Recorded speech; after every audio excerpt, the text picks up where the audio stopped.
अजित पवारांचा विमान अपघात झाला त्यावेळी बारामती विमानतळावर नेमकी काय परिस्थिती होती? अपघाताच्या शेवटच्या मिनिटात नेमकं काय घडलं? अजित पवारांच्या विमान अपघाताचा नवा सीसीटीव्ही समोर. सीसीटीव्ही मध्ये नेमकं काय दिसतंय सगळं जाणून घेऊ. दिवंगत उपमुख्यमंत्री अजित पवार यांचा 28 जानेवारी 2026 ला विमान अपघातात मृत्यू झाला. अजित पवारांसह 5 जण या विमान अपघातात मृत्युमुखी पडले. VSR कंपनीचं हे विमान 8:10 वाजता मुंबईतून टेक ऑफ करतं आणि 8:46च्या सुमारास बारामती विमानतळाजवळ येताच या विमानाचा अपघात होतो.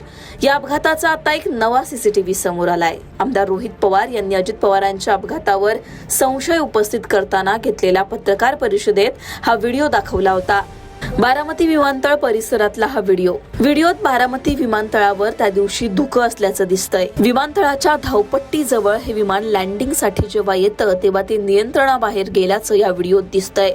धावपट्टीवर उतरण्याऐवजी हे विमान बाजूला कोसळलं. त्यानंतर मोठा स्फोट झाला. विमानाने पेट घेतला. आगीचे लोट पाहायला मिळाले. एकूणच हे विमान लँडिंगच्या वेळेस डाव्या बाजूला झुकलं आणि हे विमान नियंत्रणाबाहेर जाऊन याचा अपघात झाला. सीसीटीव्ही मध्ये नेमकं काय दिसतंय तेही पहा.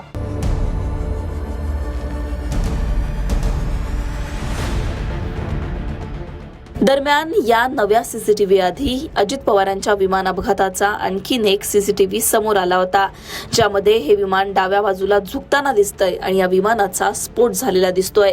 दरम्यान आमदार रोहित पवार यांनी प्रेझेंटेशन दाखवत अनेक अजित पवारांच्या अपघातावर खळबळजनक प्रश्न उपस्थित केले.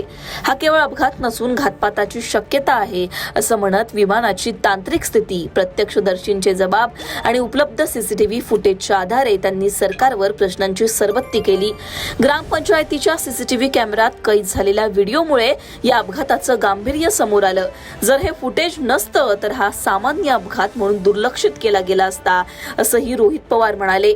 एका प्रत्यक्षदर्शी महिलेच्या सांगण्यानुसार अपघातापूर्वी विमानाचा आवाज अत्यंत वेगळा आणि संशयास्पद येत होता. या एका मिनिटाच्या आधी हे विमान धावपट्टीला अलाइन झालं होतं, म्हणजे ते धावपट्टीवर उतरेल अशी अपेक्षा होती. पण एका मिनिटामध्ये काहीतरी गडबड झाली, ती अद्यापही आपल्याला समजलेली नाहीये असं सुद्धा रोहित पवार म्हणाले. दरम्यान रोहित पवारांनी यावेळी अनेक प्रश्न उपस्थित केले. दादांचा दौरा वेळेवर का बदलला? विमानाची वेळ का बदलली गेली? पायलट खरंच बदलले गेले का आणि ते का बदलले गेले?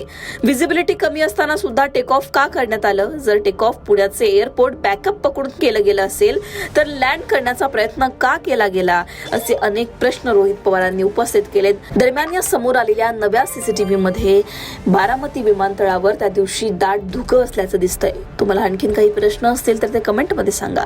लोकमतला सबस्क्राईब केलं नसेल तर सबस्क्राईब करायला विसरू नका.